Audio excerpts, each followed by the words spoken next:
already turned down your thermostat, you're wearing that warm sweater, and you've mastered the 2-minute shower.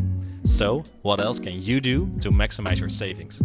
Welcome to the Dob-academy kitchen. Today, we will help you with 9 tips to prepare the perfect, cost-efficient, tasty meal.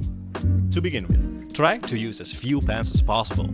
For example, cook a one-pot dish. Try to take all of the ingredients out of the refrigerator in one go.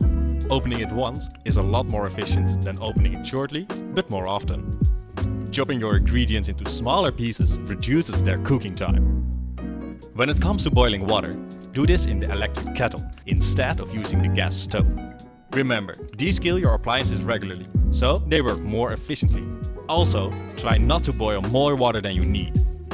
If you do boil too much, you can save it in a thermos flask and use it for a cup of tea later. The pan you choose should be the right size for the amount of ingredients you are preparing. Not too big and not too small. When it comes to heat, size matters. When the flames come up to the side of the pan, the burner is too big and energy is wasted.